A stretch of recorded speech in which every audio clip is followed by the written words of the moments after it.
And I hate this idea that perfection is the goal, because I think the goal should be trying to push yourself, right? To learn new things, to do new things. And that means you're going to fail.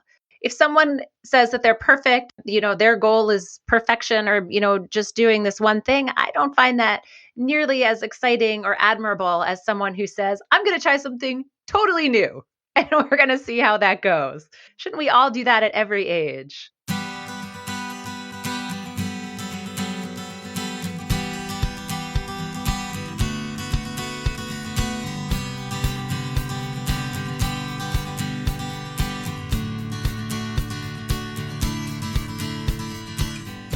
Welcome to Parent Footprint with Dr. Dan. I'm Dr. Dan.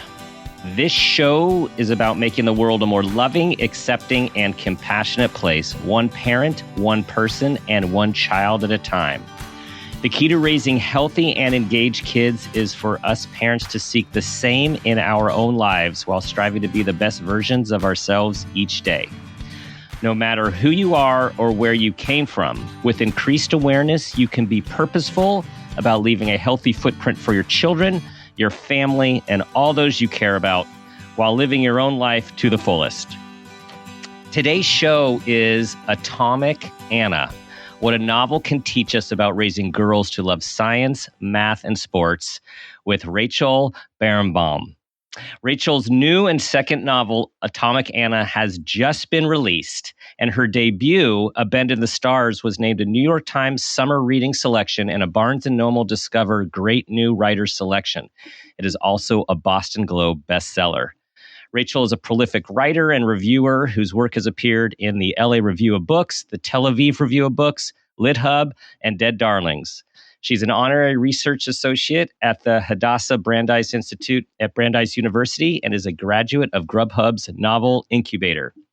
Rachel is also the founder of the podcast Debut Spotlight and the debut editor at A Mighty Blaze. And in a former life, she was a hedge fund manager and a spin instructor. She has degrees from Harvard in business and literature and philosophy, and she lives in Brookline, Massachusetts. Rachel, welcome to the show. Dan, hello. Thank you so much for having me. I'm really excited to be here. So in reading your work, I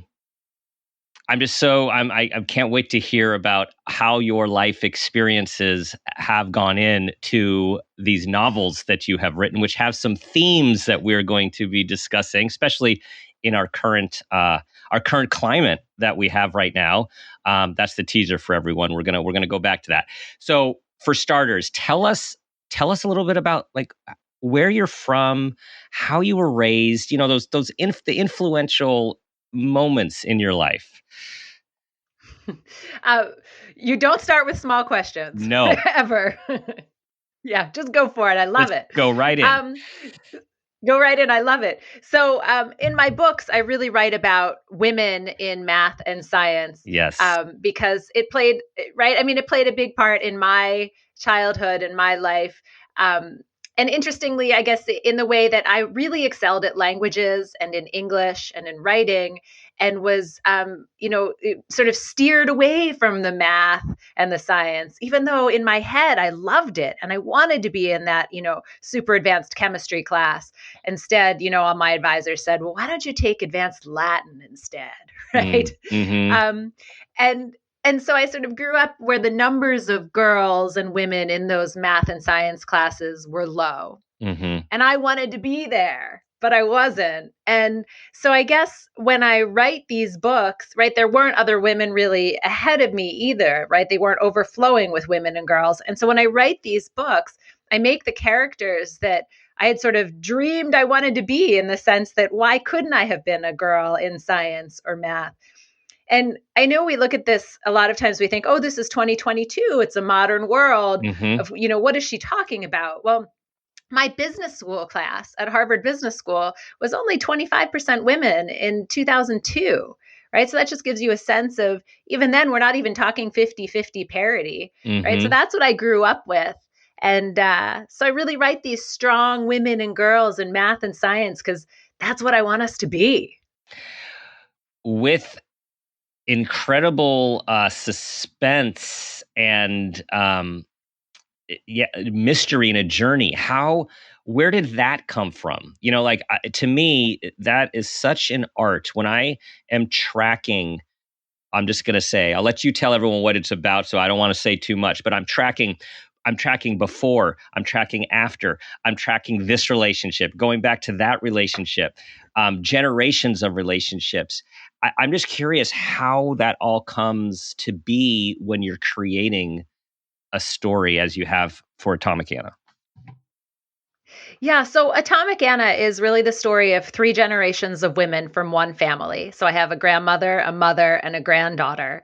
And it's their journey as they drift apart, come together, and they build a time machine that they use to both save their family and stop Chernobyl. So the book starts in Ukraine, what was then the Soviet Union, comes to America and takes them back over. Mm-hmm. And I guess, how do you track that? Why these generations? I've tried to write a book with a single narrative about a single generation.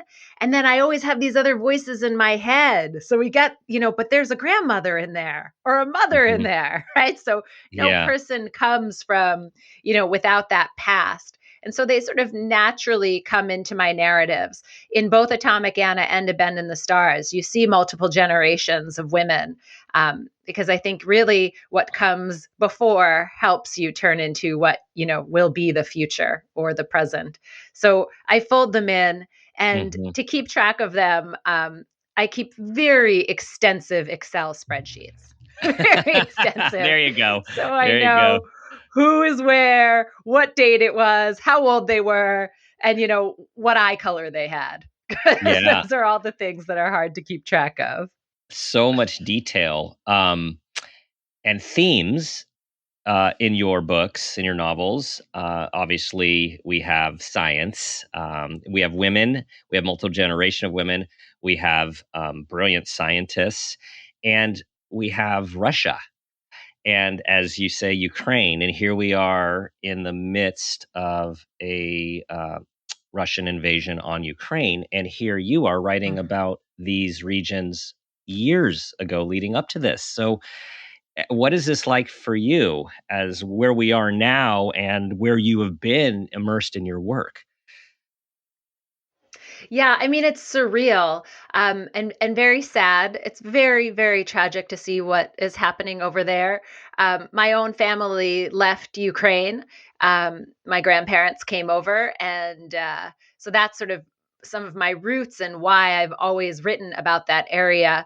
I grew up with these two great aunts in particular, who my grandmother, their sister, died when I was very young, and they came to my house every Friday night, pretty much, and they would call me over and they would lean down.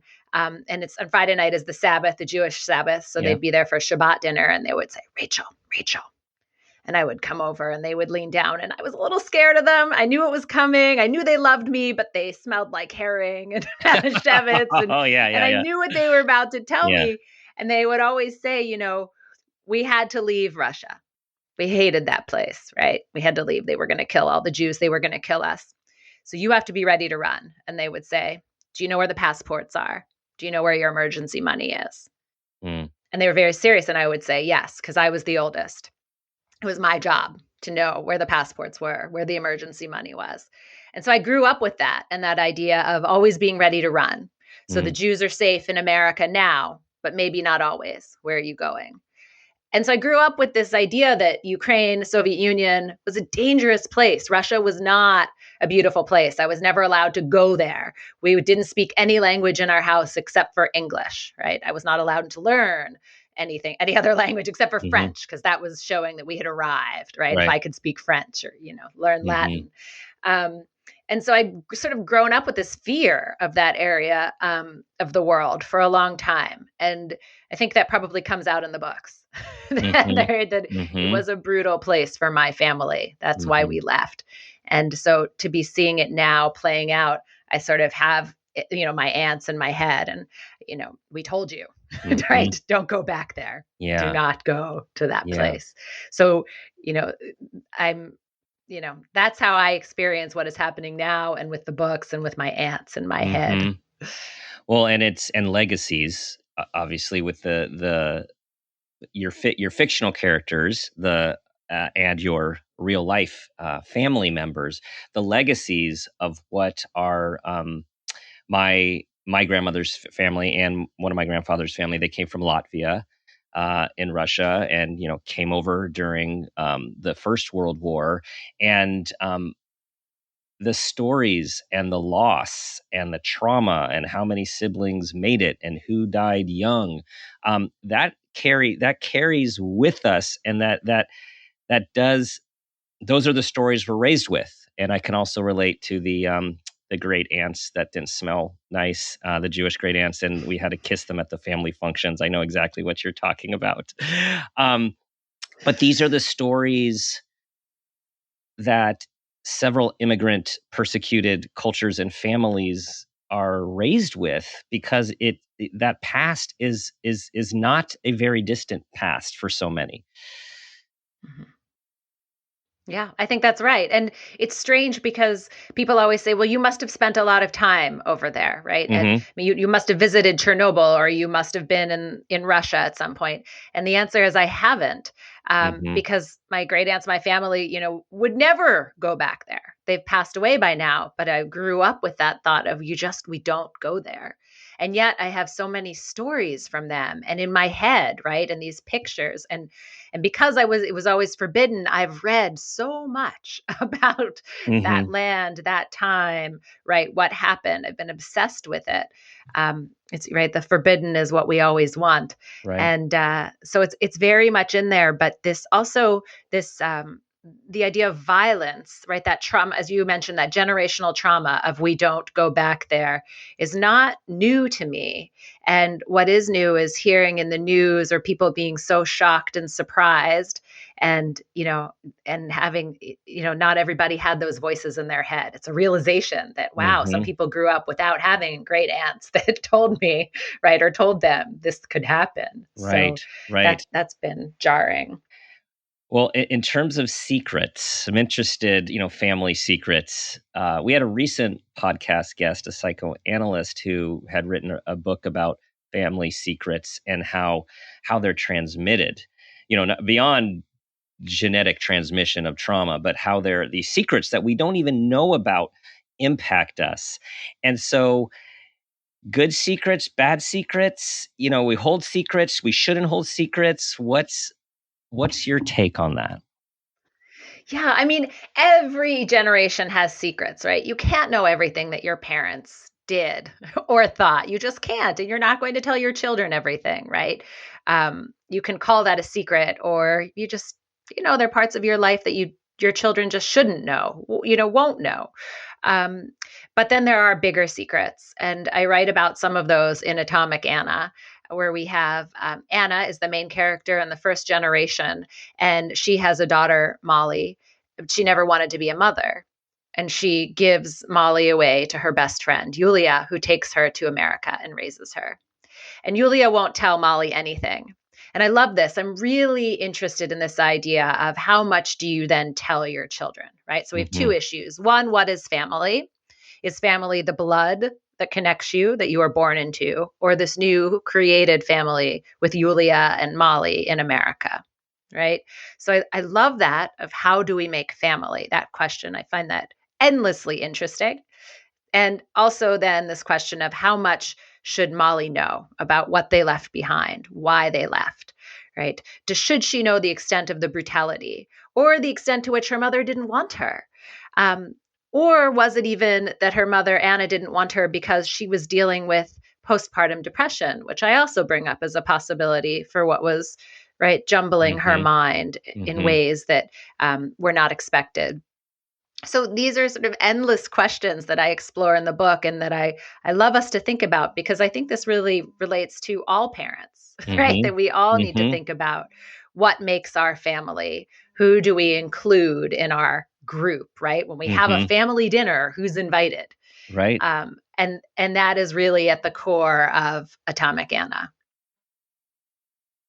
And the idea of what we tell and what we don't tell. And it's so gray most of the time. I mean, like, we think if we could put something behind us, okay, we're just going to get past that. We're not going to let that come into our current family with our kids. And things do come in with feelings, emotion, with energy, and those are challenging to navigate, right? I mean, your characters are very human, right? They're very human and complex, and I just think of it. It tells us. I guess to me, it was this like compassion for oneself. Like we all do the best we can, and sometimes things work out, and other times they don't. Right. Right. Yes. And, when we go back to this question of what do we tell our children and what don't we tell them, right? In Atomic Anna, one of the things that comes up is, do you tell your children how you met your spouse, your life partner, right? Do you actually go into those details of what it was like? So, Anna and Yulia, Anna was very much in love with Yulia. That was her first love. And yet Yulia falls for a man, Laser, who's living with them. And do you talk about that sort of love triangle with your children? I mean, that is an example Right. of a secret that was not Right. discussed in the next generation. And yet maybe kids would say, that's pretty interesting, Mom. Why don't you tell me about that?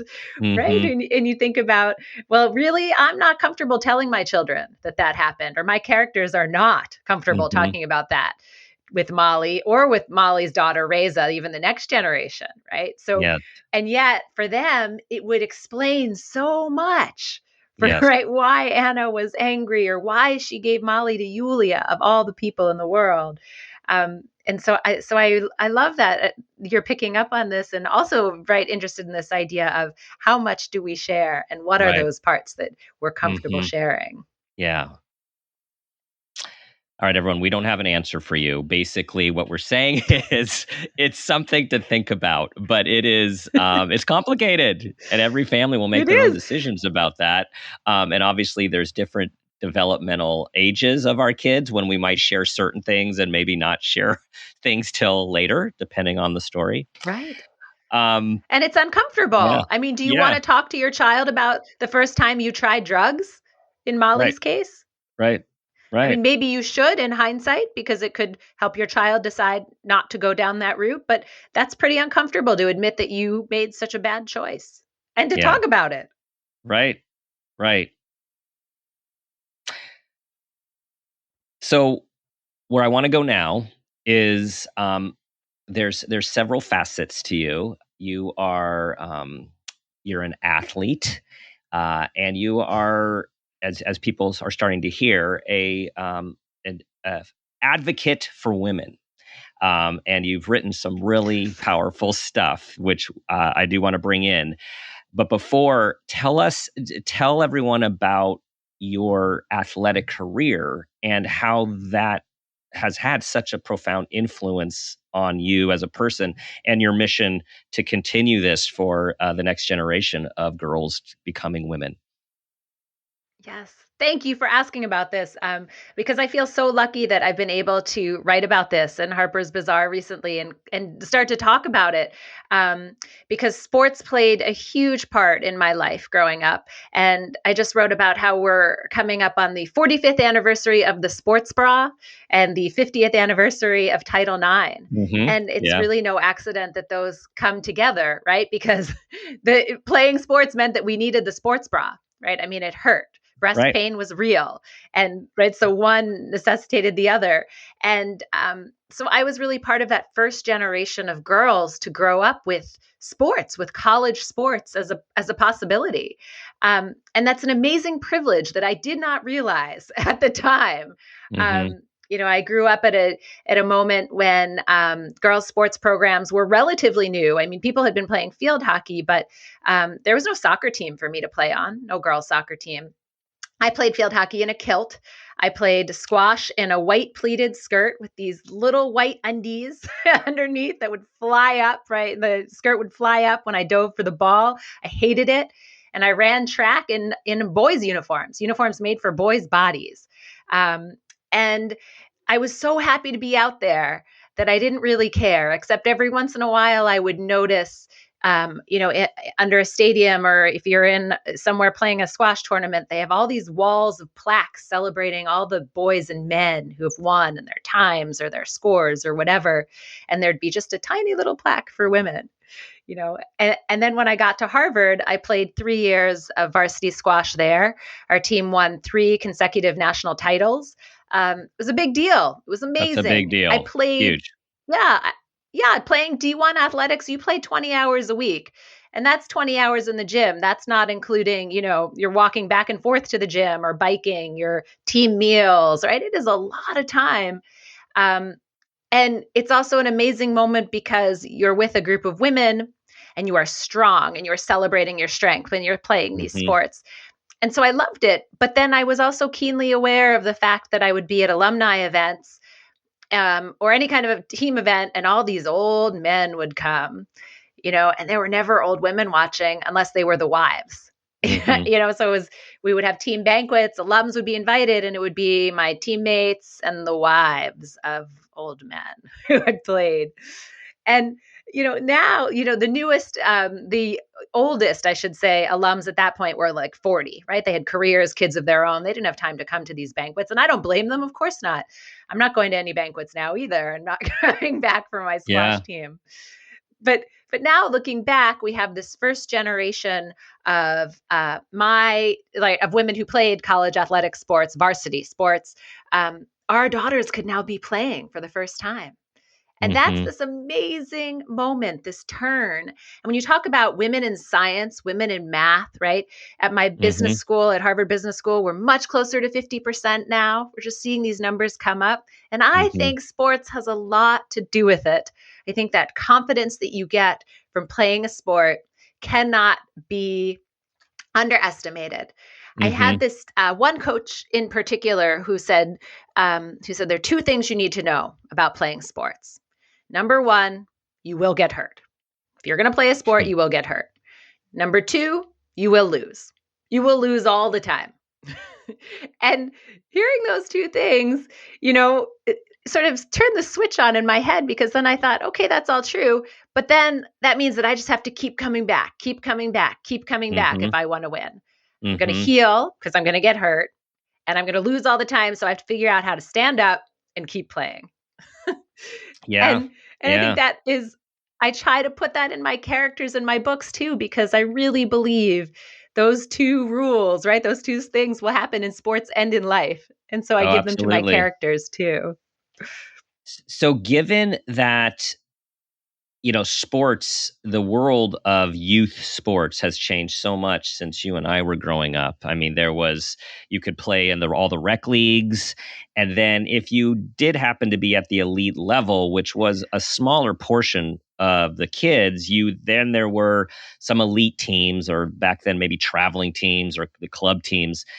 Now we're in this world where kids, it's like there's rec, but then they're quickly by age 6 or 7, you're going to, at least out here on the West, and I think it's very similar with lacrosse back in your part of the world.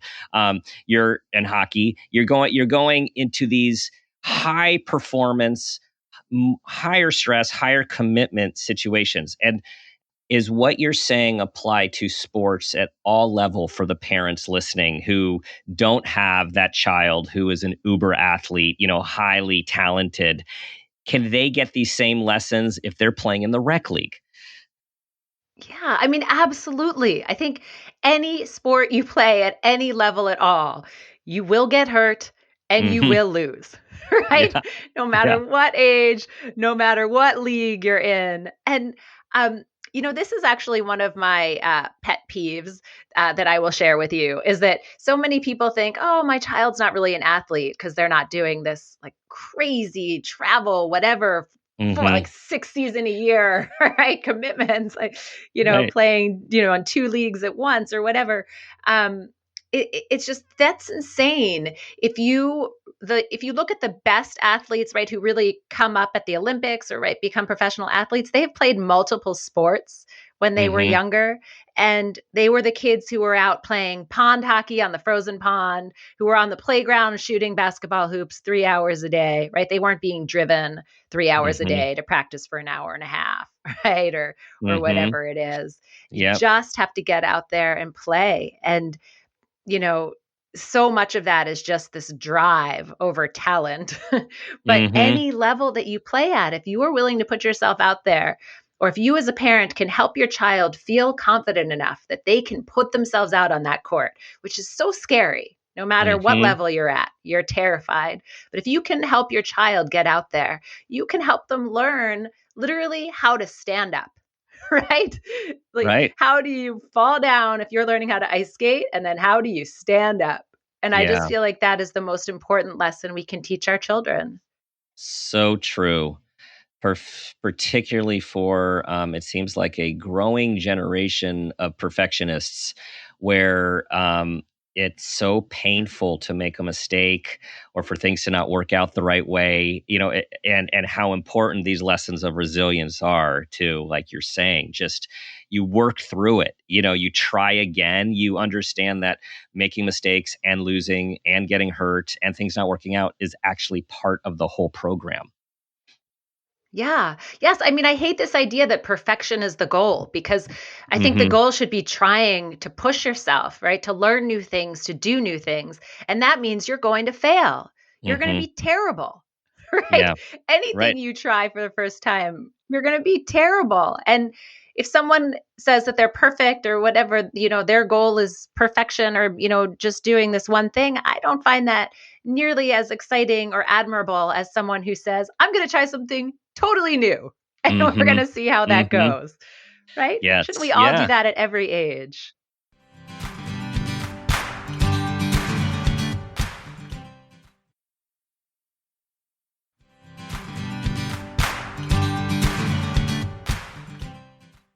You have multiple works that are very timely. So in your sports bra essay that you just referred to, and you're talking about, the chain, not only do our girls not even know that there was such a thing, that there wasn't a sports bra, um, Right. and how much female and women's sports has progressed since Title IX, since the sports bra. And yet, yesterday, as I was reading your article in the news, the NCAA women's basketball, it is in the news about the inequality of the weight rooms and the facilities. And this is a major Yes. deal getting attention right now. Yes, I'm so glad it's finally getting attention. I think I've said, if you had asked my, 1998 squash playing self, would our weight rooms and locker rooms be equal in 2022? I would have said, of course. Of course they're Hmm. going to rebuild them. Fine, we have a crappy locker room now, but my daughter won't. And Right. yet here we are. And in Yeah. the Olympics, the volleyball team is still wearing skimpy bikinis, right? Mhm, Gymnastics, mhm. there's, you're fined for wearing the leggings or whatever instead Right. of the skimpy leotard. I mean, it's unbelievable. But I will say that even though we are still pushing for equality, I just keep reminding myself that we have come so far. It is Yeah. not far enough, but there is a women's tournament. And they are out there, and there are women on scholarship who are playing basketball who never would have played, right? And there are little Mhm. girls picking up balls that never would have even dreamed they could have done that 50 years ago. So I really try to look to that bright spot as we Right. continue this same fight for Yeah. better weight rooms, right? Better locker Right. rooms. And it is shameful, the weight rooms that the women's have in the NCAA tournament. Shameful. Yeah, the pictures, tell a lot of words, the Yeah. comparison. So, Yeah. change still needed, change occurring. It's going in the right direction, and like most of this stuff, we have a long ways to go, and talking about it and getting it out there and empowering, women to girls and women to advocate, and of course us men to partner. And it's like for our generation of kids, I mean, I know what my kids, when it comes to so many things that they ask my wife and I, like, they can't even understand why some things are a thing. like, wait, I don't understand. Why is this a thing? Why is it different? Like it just doesn't, it boggles their mind. And it's like, I love that child-like wonder and naivete, and like, hey guys, let's go meet that. Right? Like, why Right. is this so hard? Yeah, I love that. I also see, coming back to this idea that you mentioned of perfection and this being a thing, I see in girls, in my daughter, in the girls' teams that she plays on, they are much more focused on perfection, right? On getting the right, whatever it is, shot, right? We're just coming off basketball season, right? So Yeah. the getting her right, the right positioning, being in the right place, this idea of doing it the right way, I see from the girls that I don't see from the boys and my son's teams. For them, I see it more of this, just get out there a little bit.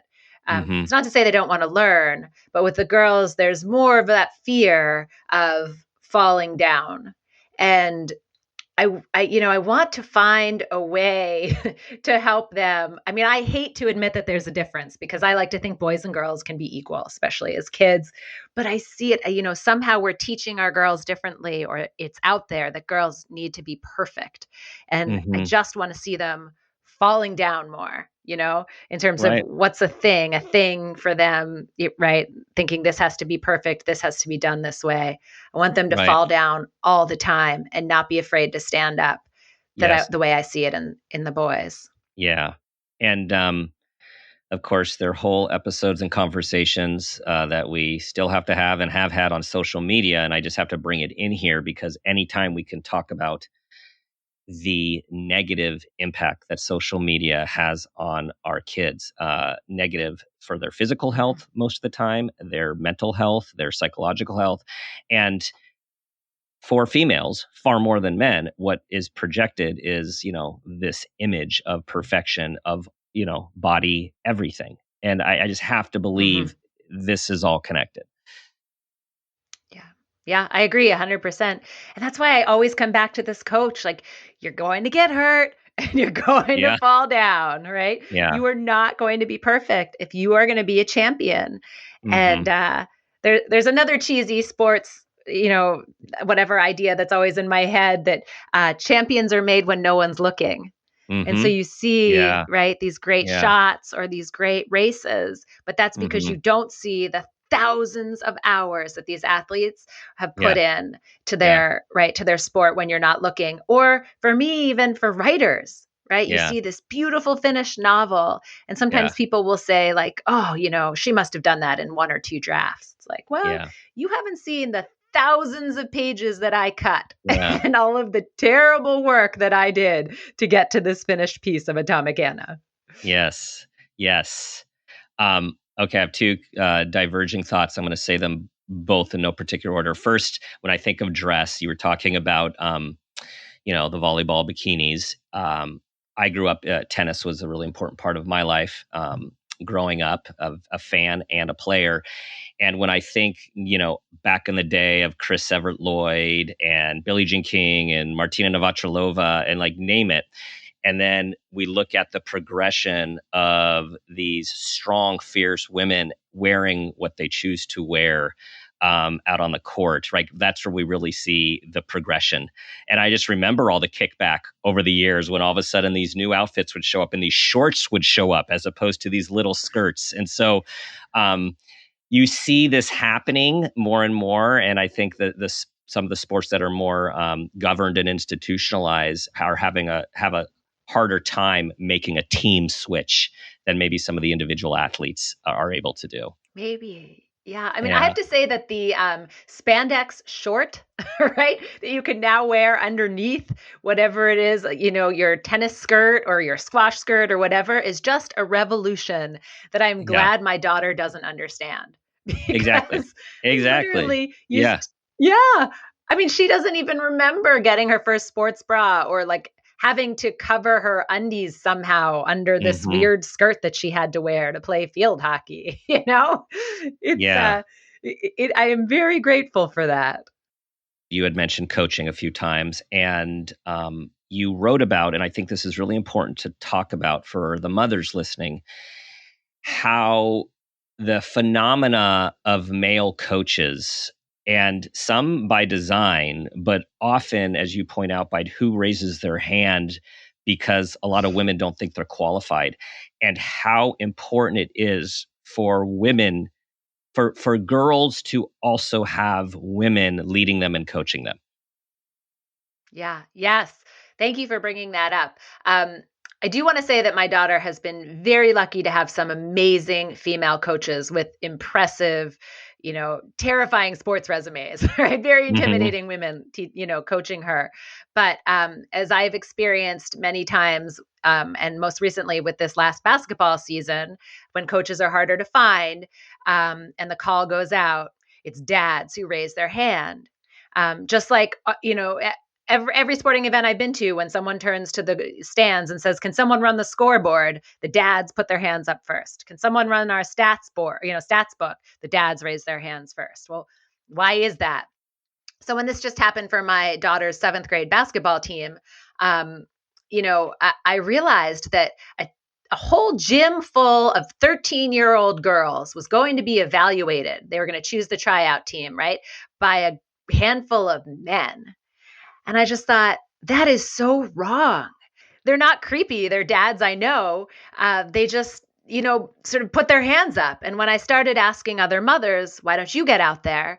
they would say, "Oh, I'm not qualified. I only played varsity in high school, or I played club in college." But then when I asked the dads who were going to be coaching and evaluating our 13-year-old girls, they had only played varsity in high school or a little bit on the playground, right? Or they loved to watch, whatever on TV.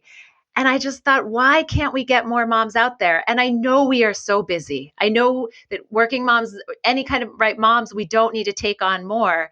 And yet I felt like I could not let a group of men evaluate these 13-year-old girls. I just couldn't do it. And so I volunteered. Basketball is not my sport, right? I was definitely the assistant coach, quickly learning about it. But I just felt like it was so important to do.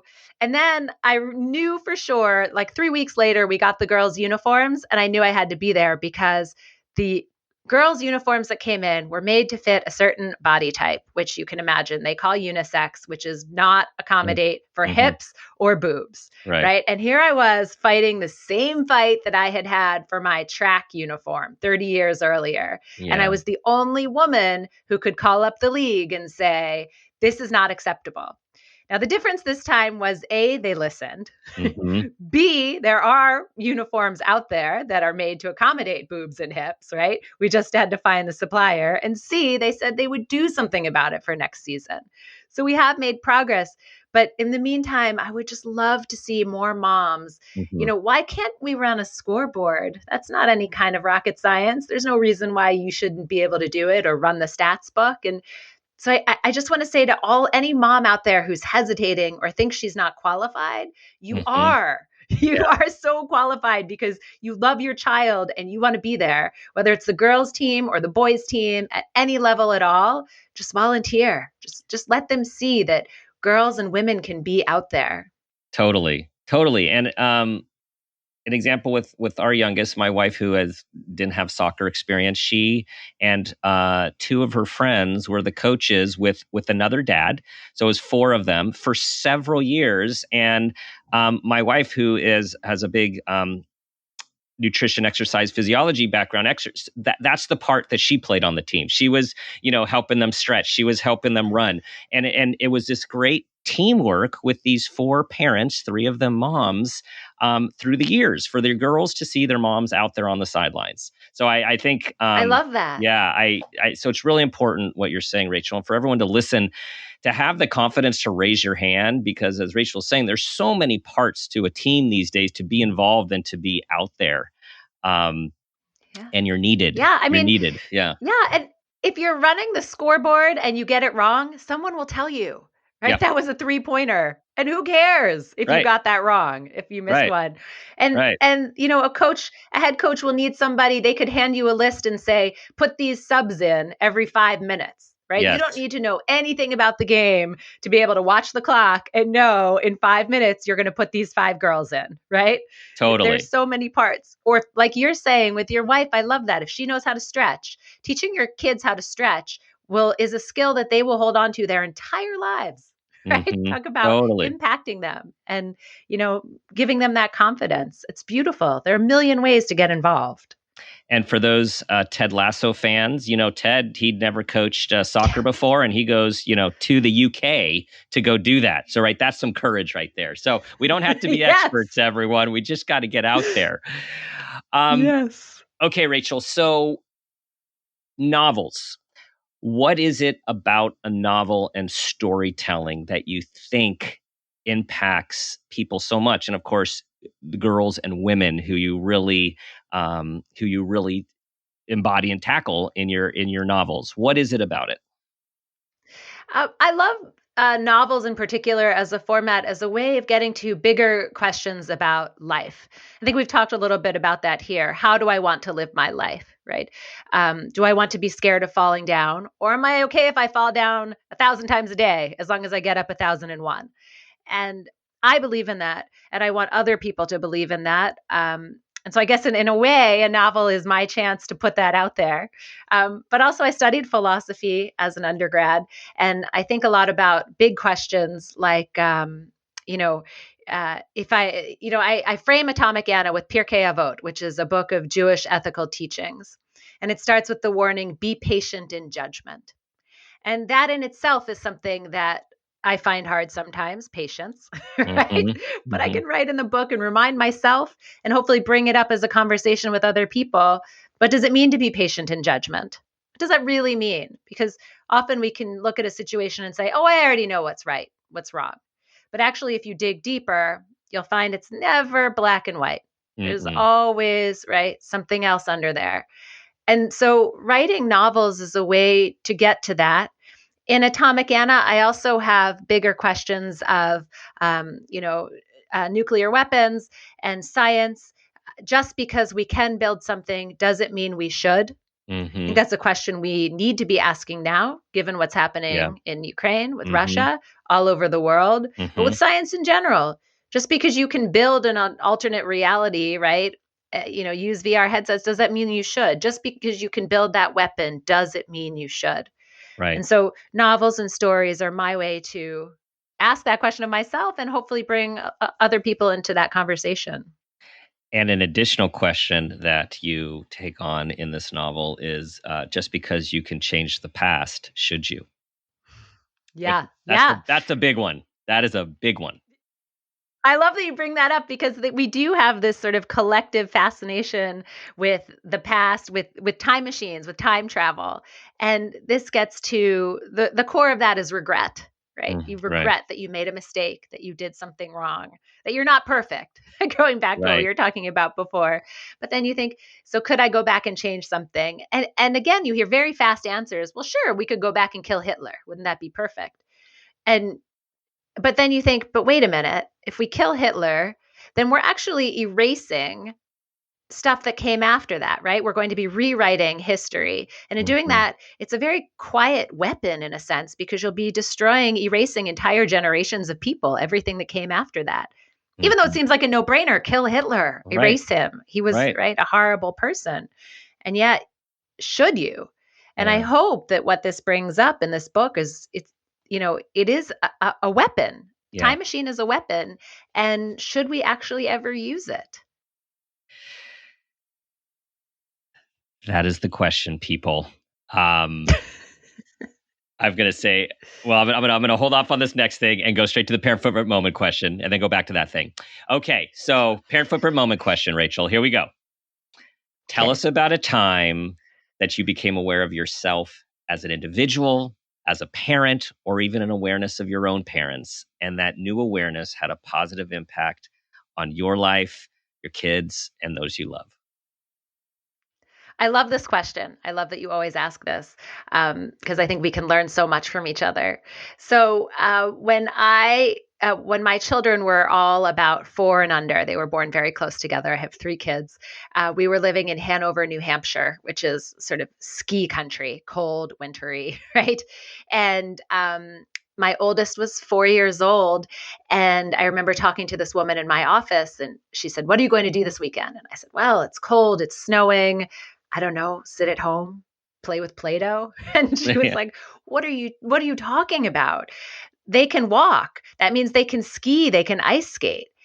And I just thought to myself, what are you talking about? And she said, of course. And I said, oh, you mean they have like double bladed skates or like special skis so I can get them out there? And then she just looked at me like I was nuts. And she said, no, you just put them on regular ice skates. You put them in regular skis. They fall down, they stand up.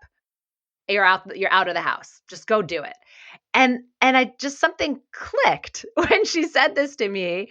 Before, I had felt like I was this parent trapped in this house with these 3 little kids. We weren't doing anything. Like I needed to keep them safe in a bubble. I don't know. But that weekend, I took them up to the mountain. So when you live in ski country, it's very cheap. It's very easy to just go up for 2 or 3 hours, right? It's not like a big fancy vacation the way I think many people think of skiing is. And so we just went up to the mountain and we put our kids in skis and boots, and they have the little, mountain. You take them up the J-bar or whatever, and they come down. And it's true, they fall like every 6 inches. They're just falling, they stand up, they fall, they stand up. But we were outside. And I realized I was doing something that I loved, being outside and skiing. And I realized I could do something with my kids. And I could raise these, right, skiers or ice skaters, because then the next weekend we were ice skating and then skiing. And all of a sudden I had a life finally. And this, I didn't feel as claustrophobic, as trapped as a parent. And it was a big moment to realize I could do something with my kids. I didn't just have to be sitting in the house with them. Yes. And the message of fall down, get back up is that I hear from you. It started even back then, helping your kids learn that. Yeah. Oh, yeah. I mean, they actually teach that when you take your kids, like if you put them in ski lessons, they have these big group lessons, right? Group lessons. Yeah. They literally teach them. They're like, fall down, stand up, fall down, stand up, ice skating. Nobody holds your hand, right? There's no bubble wrap. There's nothing. It's literally go out there and do it. And I loved it. Get out there, everyone. It's Rachel's guide. Get out there. Just get out there. Get out there. You have to, because if you sit in your house, you go crazy and it's depressing and you're questioning everything you're doing as a parent and you're bored, And if you just put them on the mountain or wherever you live, there is something you can do with them. Yeah. And we just have to remember that as parents. Thank you. Thank you for sharing your experiences with us, Rachel. I have to tell everyone I'm holding this big, beautiful red and pinkish book, Atomic Anna, and I'm gonna here's the teaser, guys. 3 brilliant women, 2 life-changing mistakes, 1 chance to reset the future. And I have to say, I dare anyone to read the prologue and not keep going. Dare you. It's not possible. Thank you, Dan. Thank you so much. Such a pleasure speaking to you. Tell everyone where they can find this book and your podcast and everything else you're doing.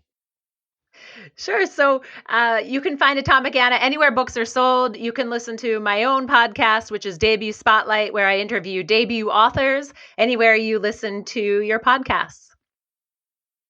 Wonderful. Best of luck with this new success. Thank you so much. This was really so much fun, Dan.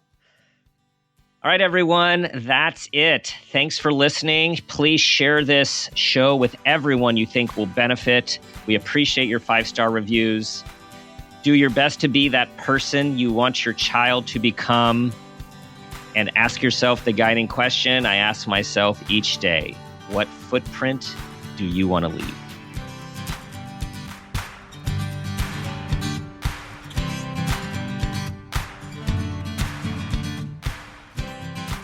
This has been a Peters and Rossi production.